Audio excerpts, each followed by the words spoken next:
Nomadland is one of those films that just looked like an Oscar bait movie and didn't really do much to excite me from what I saw and heard about the film. And you know what I mean by like Oscar movie, right? Those movies that have a lot of good technique but kind of plays it super safe for the award season, kind of maybe pandering to some social issues to get, you know, that Oscar nom. But one day it was on sale for $5.99 or something like that, and since I hadn't seen the film and it did end up winning Best Picture of 2021 along with Best Achievement in Directing and a Best Lead Performance for Frances McDormand, who I love as an actress, I had it on my watch list, and well, it got picked for this year's 31 for 31, so let's finally watch it. The film follows Fern, played by Frances McDormand, who lives in her van traveling from place to place, finding odd jobs here and there after the plant in her town closed down, uprooting the town of Empire, and after the death of her husband kind of uproots her. The film follows a slice of life of this nomad and the people she encounters, and I personally found it to be really endearing. It has a true sense of authenticity with how it presents the lifestyle and the characters that are portrayed, showing both the good and the bad of their lifestyles, but also kind of the good and the bad for the fight to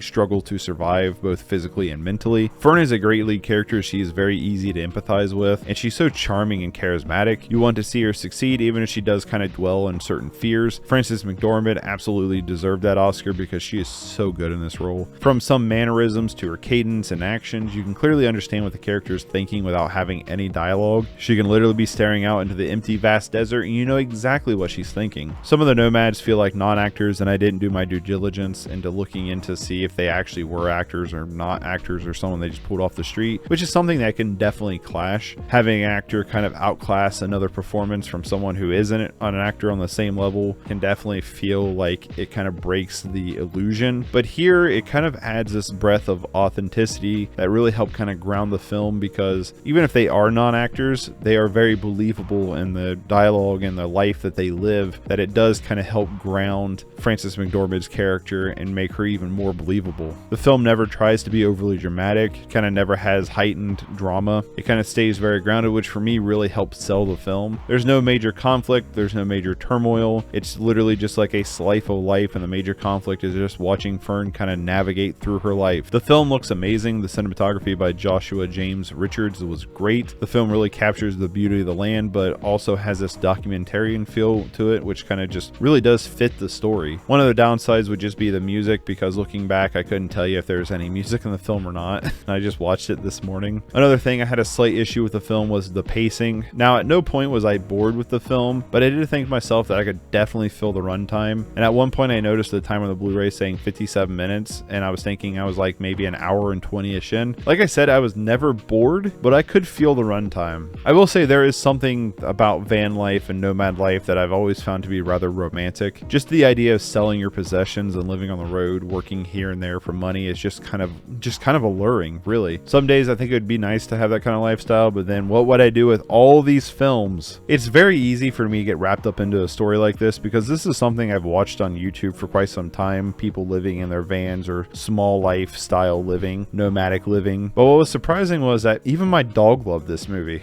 No joke, Lemmy, my dog, watched this entire movie with like no sleep, no nothing. Like he literally just sat on the couch next to me and watched this entire film. We have this running gag between me and my wife about Lim's rating system, where I even did a video on this, where he has the sleepability scale of how much he sleeps through it, the playability scale, how much he's bored, wants to play, or the watchability scale, which is where he actually watches the film. And he straight up, I am not kidding you, from start to finish, watched this movie unflinchingly. I don't know what it is about this one, but he just laid on that couch and watched the screen. He says it's 2 paws up, and for me, it's an 8 out of 10.